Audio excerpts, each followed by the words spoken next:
hermanos, vamos a la predicación de la palabra de esta mañana. Acompáñenme por favor a sus Biblias en Mateo capítulo 4 y vamos a considerar en esta mañana únicamente el versículo 1. Mateo 4 y estaremos viendo únicamente el versículo 1. Dice así: Entonces Jesús fue llevado por el Espíritu al desierto para ser tentado por el diablo. Cuando nosotros leemos la Biblia, nos damos cuenta de que existen dos tipos de acciones que afectan la vida espiritual de las personas, ya sea para bien o ya sea para mal. Estas acciones son la prueba, por un lado, y las tentaciones, por otro lado. Y es importante que nosotros aprendamos a reconocer cada una de ellas para evitar confundirlas y que nos lleven a tomar decisiones incorrectas que nos afecten. Vamos a ver entonces primero qué es la prueba. La prueba, dice una definición, es una situación permitida o creada por Dios para reafirmar y madurar la fe de un creyente, para moldear su carácter a la imagen de Cristo y prepararlo para los propósitos de Dios. Voy a repetir. La prueba es una situación permitida o creada por Dios para reafirmar y madurar la fe de un creyente, para moldear su carácter a la imagen de Cristo y prepararlo para los propósitos de Dios. Dice Romanos capítulo 5, versículos 3 y 4, nos gloriamos en las tribulaciones, sabiendo que la tribulación produce paciencia, y la paciencia prueba, y la prueba esperanza. Ahora, es importante señalar que una prueba no es un castigo. Este es un proceso a través del cual Dios trabaja en la vida de sus hijos para hacerles un bien y para la gloria de Dios, por supuesto. Tenemos un ejemplo de prueba, lo tenemos en el Génesis capítulo 22, que acabamos de ver hace unas predicaciones atrás, donde Dios le pide a Abraham que sacrifique a su hijo Isaac, ¿recuerdan? Esa es una prueba. Otro ejemplo de prueba lo tenemos en Deuteronomio capítulo 8, versículo 2, cuando Dios prueba al pueblo de Israel en el desierto. Dice Deuteronomio 8:2, y te acordarás de todo el camino por donde te ha traído Jehová tu Dios estos 40 años en el desierto, para afligirte, para probarte, para saber lo que había en tu corazón, si habías de guardar o no sus mandamientos. Así que una prueba es una situación permitida o creada por Dios para reafirmar y madurar la fe de un creyente. Siempre lleva un bien. Una prueba siempre busca hacer el bien al creyente. Santiago capítulo 1, versículo 2 y 3. Hermanos míos, tened por sumo gozo cuando os halléis en diversas pruebas, sabiendo que la prueba de vuestra fe produce paciencia.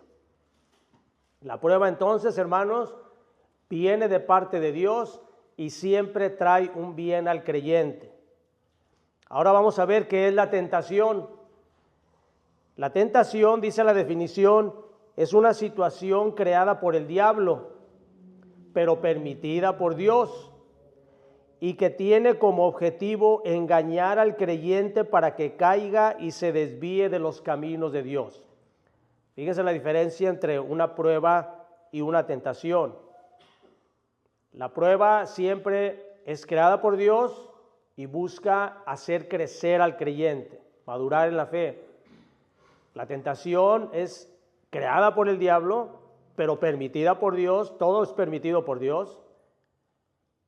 Y siempre lleva como objetivo hacer que el creyente caiga y se desvíe de los caminos de Dios.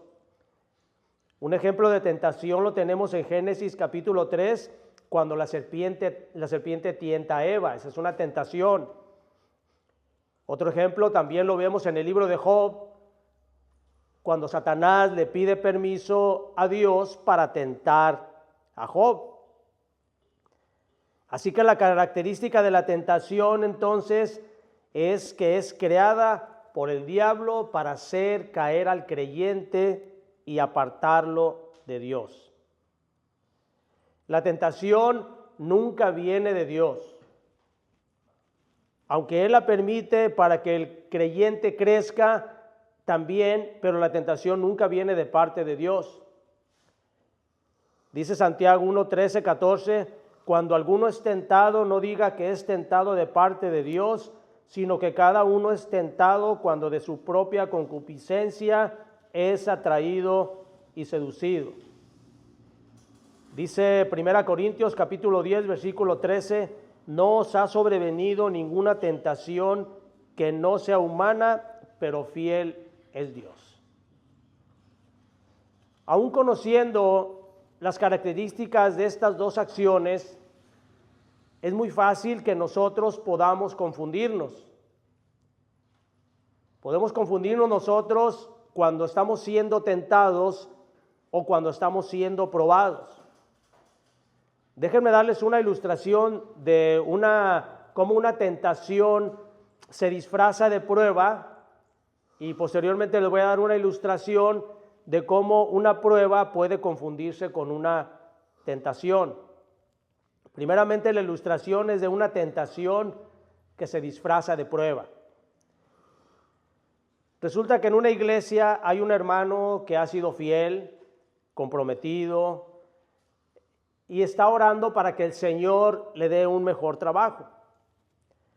Al poco tiempo, este hermano consigue un trabajo bien remunerado, pero en este trabajo tiene que mentir ocasionalmente para conseguir más ventas, para cerrar ventas, y además tiene que trabajar los días que antes dedicaba a la iglesia.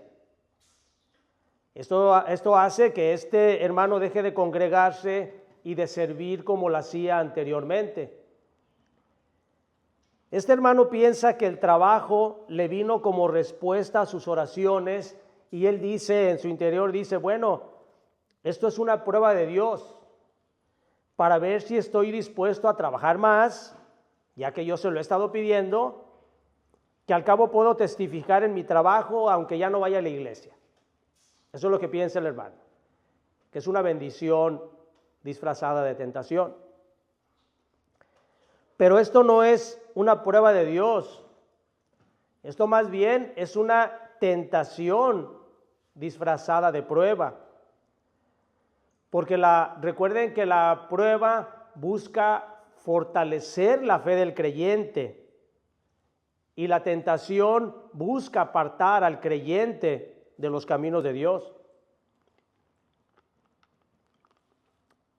Pensando en este ejemplo, me vino a la mente una situación que pasamos hace muchos años en una iglesia, como 20 años en una iglesia, estábamos en una iglesia carismática, y resulta que nombraron a un pastor para que fuera a pastorear una iglesia en los Estados Unidos. Y estando este pastor allá en la iglesia, comete fraude a la misma iglesia, comete fraude, se queda con los dineros de la iglesia, lo meten a la cárcel en Estados Unidos. Y cuando sale de la cárcel, lo reciben nuevamente en la iglesia de acá, prácticamente lo reciben como un héroe. Y yo recuerdo que en el testimonio que daba, lo decía pues de una manera hasta cínica. Decía, es que el Señor me puso una prueba para que fuera yo a la cárcel y le testificara a los presos de ahí. Eso no era una prueba, hermanos. Eso era una tentación en la cual él cayó. Porque la prueba no busca apartar a las personas de los caminos, a los creyentes de los caminos de Dios, sino que busca fortalecerlo. Ahora déjenme darles un ejemplo de una prueba que puede parecer una tentación. Un hombre siente el llamado de Dios para irse de misionero. Se va a una aldea, planta una iglesia, Al principio todo va bien, comienza la iglesia a crecer, pero de pronto comienzan a faltar los recursos, hay problemas entre los hermanos, hay falta de compromiso entre los hermanos, apatía, ausentismo. Le vienen enfermedades al misionero, problemas familiares, y entonces el misionero empieza a dudar y se pregunta, ¿será que Dios no me llamó para esta obra? ¿Será que me equivoqué? ¿Será esta una tentación del enemigo para que me aparte de algo a lo cual Dios no me ha mandado? ¿Debería dejar de luchar?, se pregunta el misionero. Con estas reflexiones que se hace, este hombre siente que está siendo tentado a abandonar su llamado. Pero aquí lo que en realidad está ocurriendo es que es una prueba enviada por Dios para fortalecer su carácter, para reafirmar su fe y para prepararlo para un mayor fruto más adelante. Tenía el Señor que fortalecerlo, no tenía que darle todo con la facilidad, pero esa sí era una prueba de parte de Dios para que él creciera, se fortaleciera su fe. Había algo que Dios tenía preparado para él más adelante y él tenía que estar listo para ello. Esta reflexión que hemos hecho, hermanos, nos sirve para introducirnos en una de las confrontaciones más grandiosas y misteriosas que encontramos en la Biblia, la cual comúnmente es llamada la tentación de Jesús. Ese va a ser el tema de nuestra predicación en esta mañana, el versículo que acabamos de leer, y vamos a leerlo nuevamente en Mateo capítulo 4, versículo 1. Dice: entonces Jesús fue llevado por el Espíritu al desierto para ser tentado por el diablo. Vamos a orar, hermanos, y poner en manos del Señor esta predicación.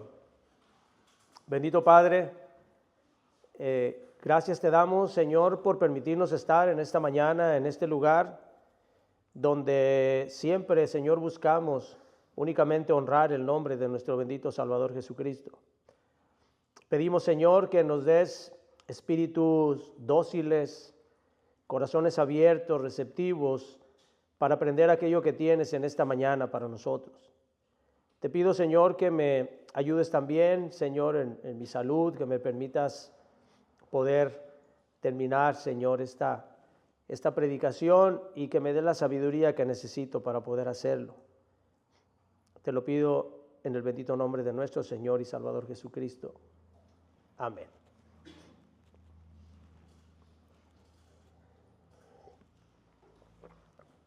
En el capítulo anterior, Mateo nos narra el bautismo de Jesús, de cómo Jesús es reconocido por el Padre como el Hijo de Dios y cómo se le da su investidura por medio del Espíritu Santo. Prácticamente nuestro Señor Jesucristo en su bautismo es coronado como el Rey del reino establecido aquí en la tierra. Dice Mateo capítulo 3, versículos 16 al 17, y Jesús, después de que fue bautizado, subió luego del agua, y he aquí los cielos le fueron abiertos, y vio al Espíritu de Dios que descendía como paloma y venía sobre él. Y hubo una voz de los cielos que decía: este es mi Hijo amado, en quien tengo complacencia. Inmediatamente después de este acontecimiento, nuestro Señor Jesucristo es llevado por el Espíritu al desierto, como dice la Escritura, para ser tentado por el diablo.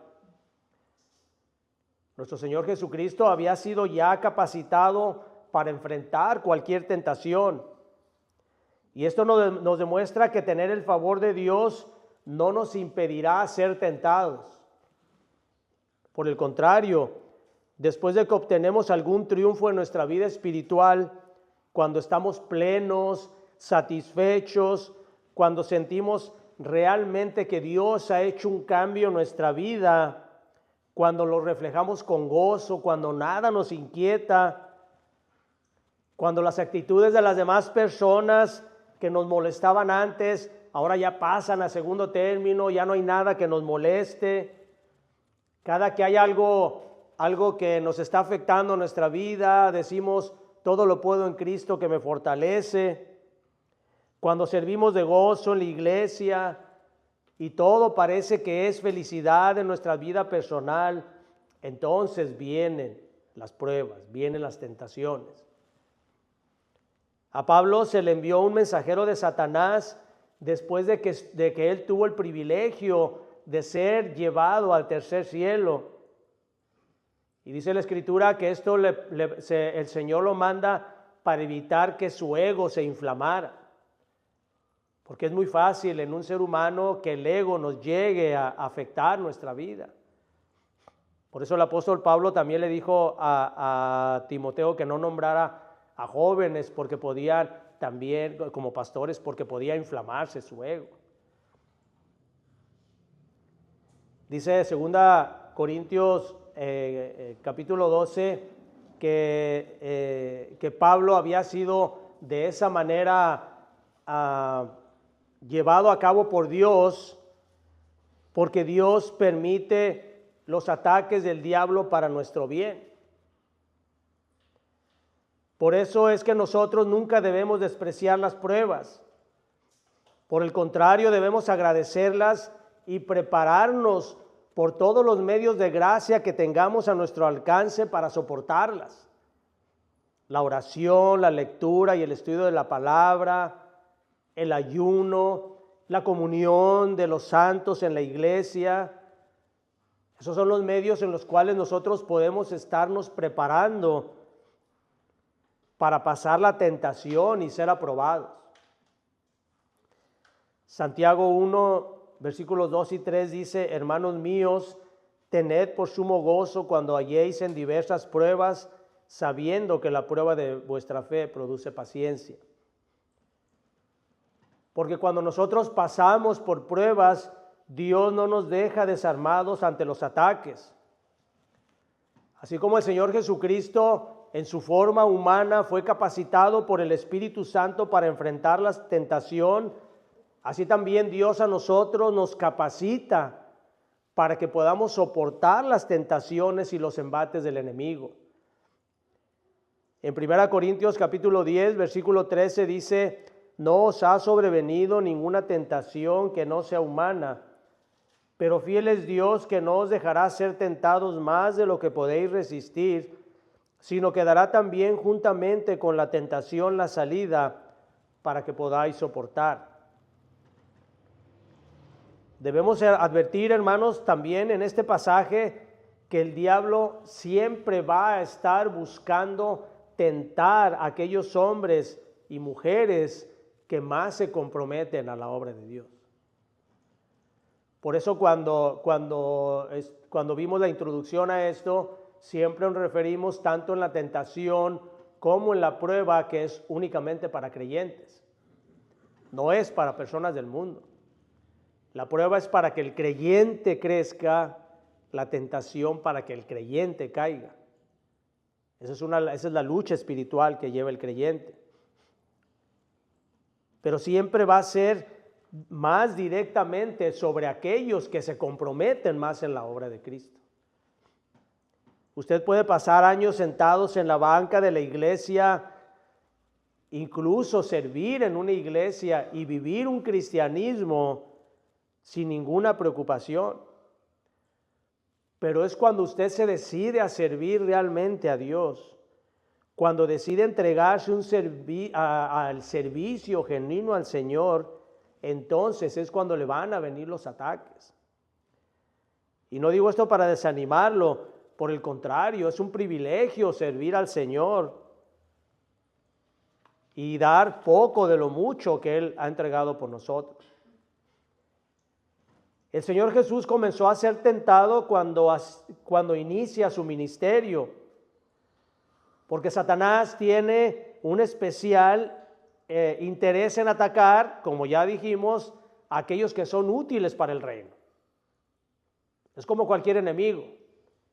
Un enemigo en una guerra va a atacar directamente a las instalaciones que tengan mayor relevancia durante un ataque. Así Satanás siempre va a enfocar sus baterías hacia aquellos que están trabajando más en la obra del Señor.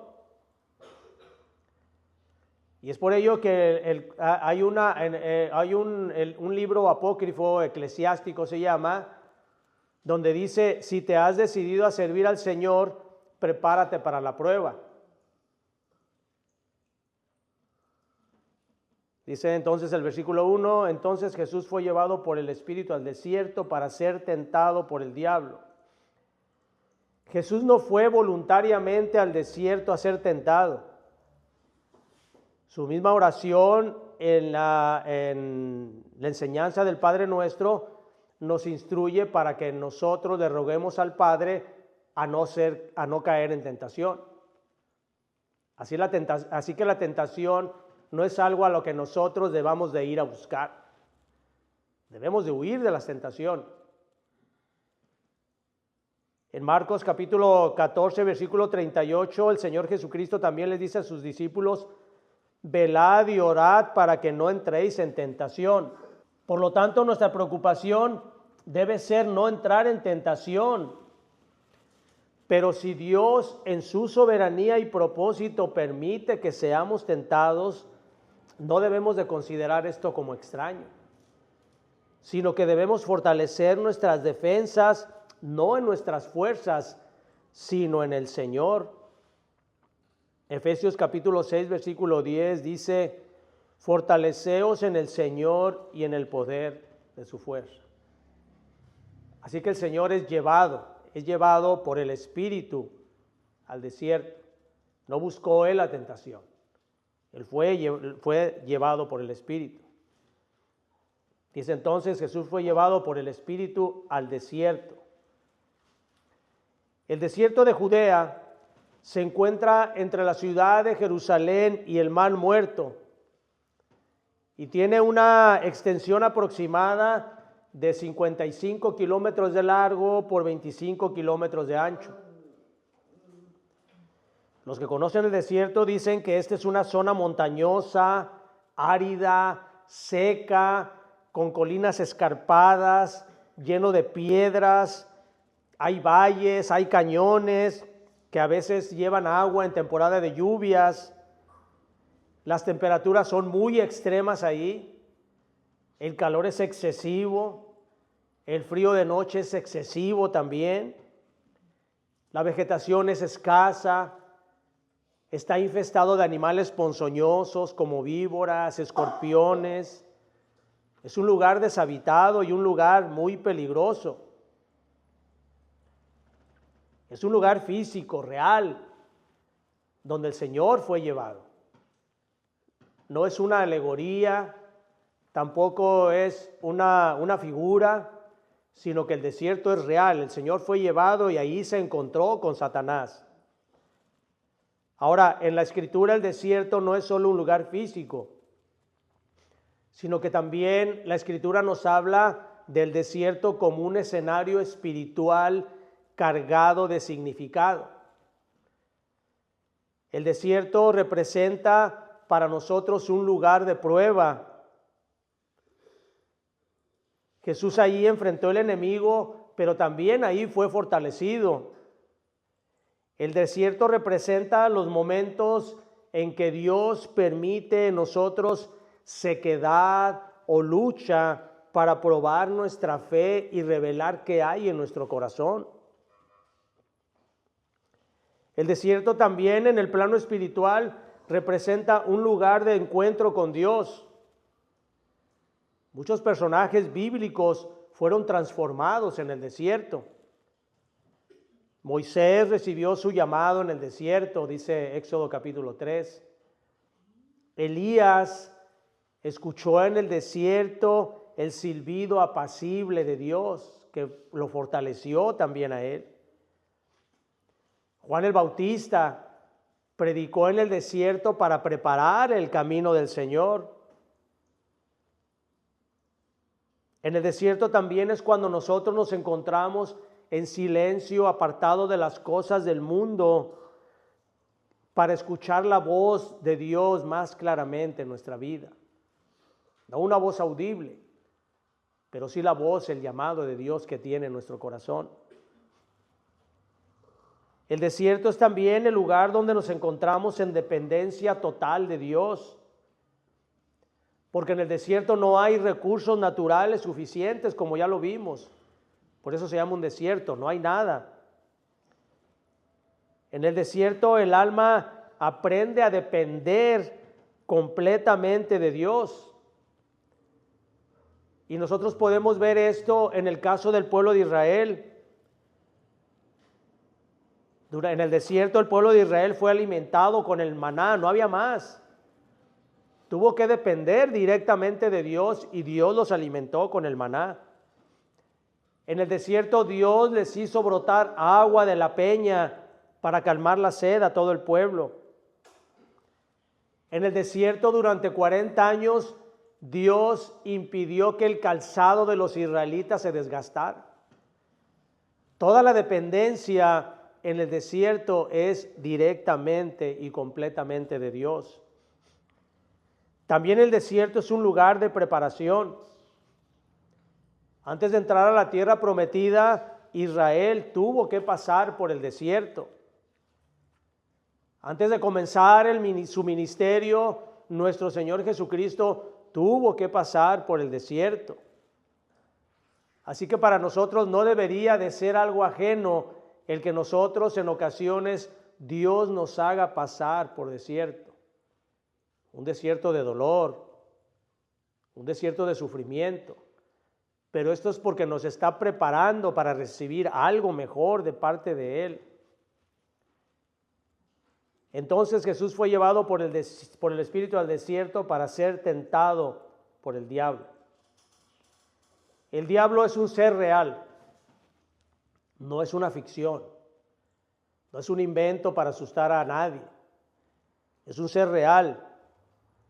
El diablo en la Biblia se le conoce por muchos nombres: el acusador, el príncipe de este mundo, el Dios de este siglo, el tentador, la serpiente antigua, Satanás, Apolión, Abadón. Muchos nombres tiene el diablo en la Escritura, pero es real. Muchas personas, incluso cristianos, no creen que el diablo sea una persona. Pero el relato que encontramos aquí en Mateo nos muestra de manera inconfundible que el adversario que enfrentó Jesús era una persona en todo sentido, no era una imaginación. Aunque la Biblia no nos da un relato explícito de la creación de Satanás, se infiere en varios textos que fue creado por Dios con un alto rango angelical y que se rebeló en contra de la autoridad de Dios. Hay varios pasajes en la Escritura que nos hablan acerca de cuál fue la condición en la que Satanás se encontraba primeramente. Y aunque el diablo es un espíritu de origen celestial, no tiene los atributos de Dios. Su poder es limitado y siempre está condicionado a los propósitos de Dios.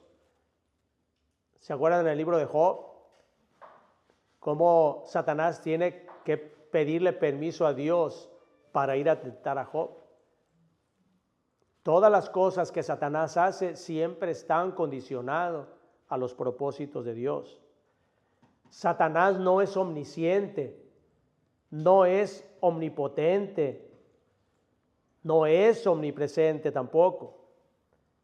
Es decir, él no sabe todo, no puede todo y tampoco está presente en todo lugar al mismo tiempo. Cosas que muchas veces también le atribuyen a Satanás. El estar presente en todo lugar, el conocer todo, pero él no es Dios. En cuanto al carácter de Satanás, es mentiroso, es padre de los mentirosos, es calumniador, acusador, homicida, engañador y además también se disfraza como ángel de luz. Y el propósito del diablo es frustrar el plan de Dios y ocupar su lugar.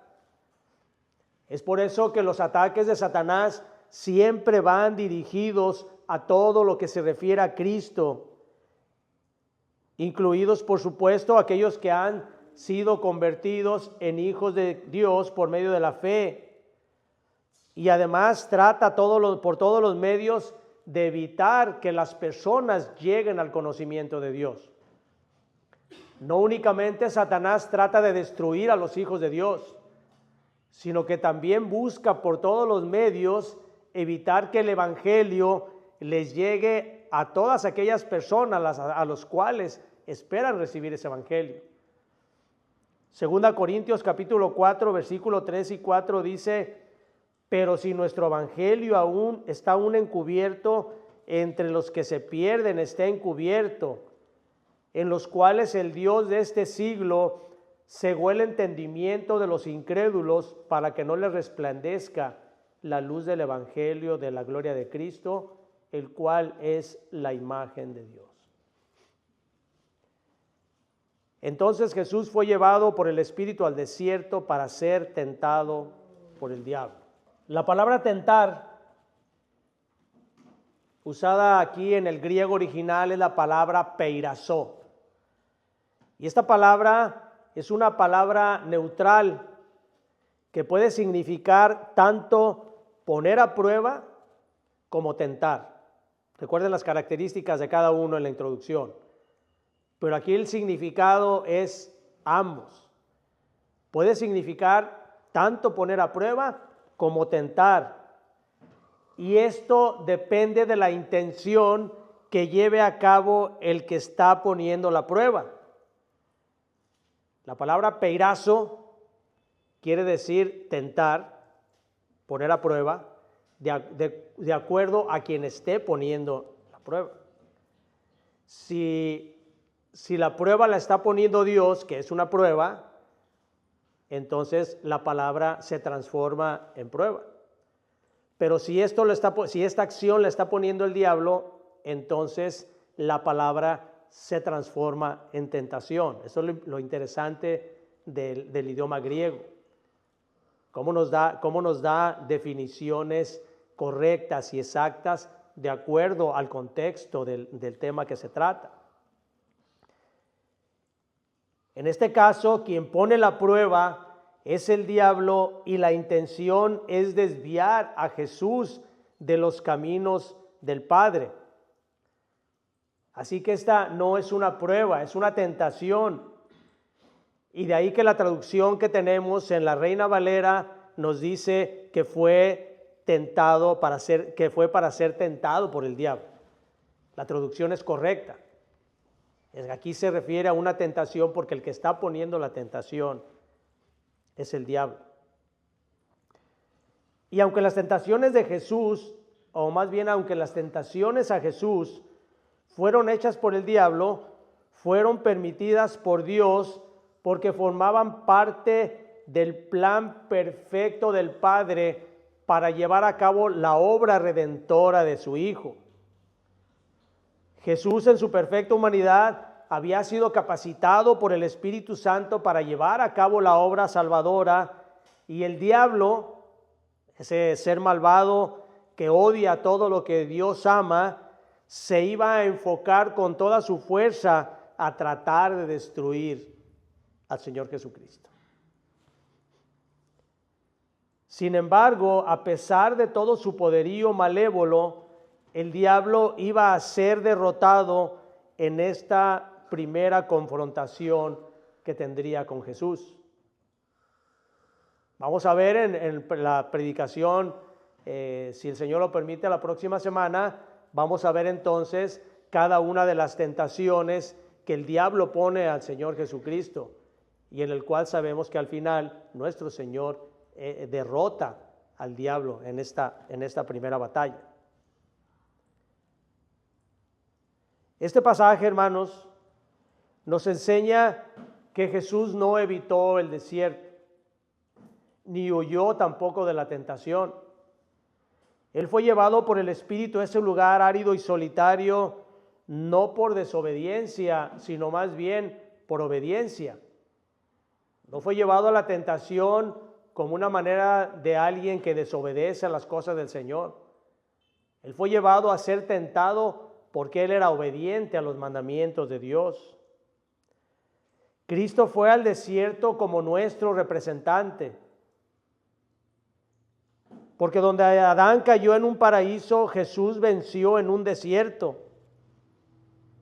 Donde Israel murmuró durante 40 años, Jesús resistió durante 40 días. Él no fue tentado para ver si caía, sino para demostrar que es el Hijo perfecto de Dios, el Cordero sin mancha que podía vencer al enemigo. Jesús no únicamente resistió por él mismo y para él mismo, sino que Jesús resistió por usted y por mí. Jesús venció al diablo para que nosotros podamos vencerlo también en Cristo. Es muy probable que en este momento usted esté atravesando, hermanos, por su propio desierto. Pero recuerde cuando usted esté caminando por él que Jesús ya pasó también por ese camino. Él sabe lo que es ser tentado, pero él resistió y nunca pecó. Ahora la victoria de nuestro Señor Jesucristo es también nuestra victoria. Y nosotros no estamos solos, porque el mismo Cristo que venció al diablo en el desierto es el mismo Cristo que vive en nosotros y que nos fortalece para vencer todo tipo de tentaciones. Tenemos que aprender nosotros a diferenciar lo que es una prueba de una tentación para que estemos nosotros en condiciones de resistir de acuerdo a lo que se trate esa acción que estemos recibiendo. Si está usted en el desierto y es una prueba, no la resista, no la tema, porque el espíritu que nos lleva al desierto para la prueba es el mismo que nos sostendrá cuando nosotros nos encontremos ahí. Y nuestro Señor Jesucristo, que peleó por nosotros y venció por nosotros, también estará con nosotros hasta el fin. Evite las tentaciones, hermano. Huya de las tentaciones. Una tentación siempre va a buscar apartarlo de Dios. Pero resista las pruebas, porque las pruebas siempre va a buscar fortalecerlo, fortalecer la fe. Y aprenda a diferenciar una cosa u otra. No se deje guiar por una tentación pensando que Dios lo está probando. La carne lo está llamando a las tentaciones para apartarlo de Dios. Esa no es una prueba. Aprenda a discernir sabiamente para poder actuar de la manera correcta y de resistir esto. Todos pasamos desiertos espirituales, tiempos de dolor, de sequedad, de confusión, de lucha, de abandono. Pero es en esos lugares donde Dios forma nuestro carácter. Es en esos lugares donde Dios nos enseña a confiar y donde nos prepara para todo aquello que viene. Quizá hoy en este momento su corazón se sienta como en un desierto, seco, doloroso, solo. Y usted se pueda preguntar, ¿por qué, Señor? ¿Por qué estoy pasando esto? ¿Dónde estás tú, Señor, en este momento que estoy pasando de dolor? Pero este dolor que hoy enfrenta no es una prueba de que Dios lo ha abandonado, sino que es una oportunidad para conocer a Cristo más profundamente en medio del quebranto. Quizá el dolor no se vaya de inmediato, pero sí nuestro Señor Jesucristo le dará paz en medio de la tormenta que esté pasando. No huya, hermanos, de las pruebas. Ahí está Cristo fortaleciéndonos. Él es nuestra paz. Él es el que nos va a hacer pasar por el desierto siempre tomado de nuestra mano. Pero evite las tentaciones, porque las tentaciones siempre lo van a destruir. El Señor es nuestra paz siempre en medio de la tormenta.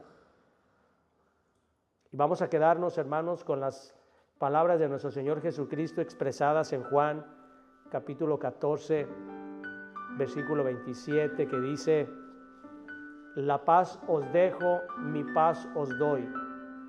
Yo no os la doy como el mundo la da. No se turbe vuestro corazón, ni tenga miedo. Vamos a orar, hermano.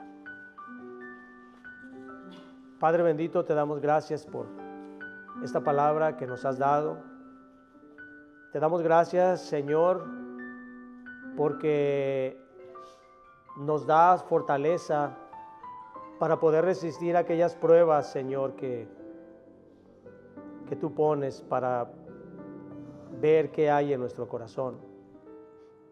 Ayúdanos, Señor, a pasarlas siempre tomados de la mano de nuestro bendito Salvador Jesucristo. Y gracias, Señor, por esa obra que has hecho en nuestro corazón de redención y por habernos hecho hijos tuyos. Te damos las gracias, Señor.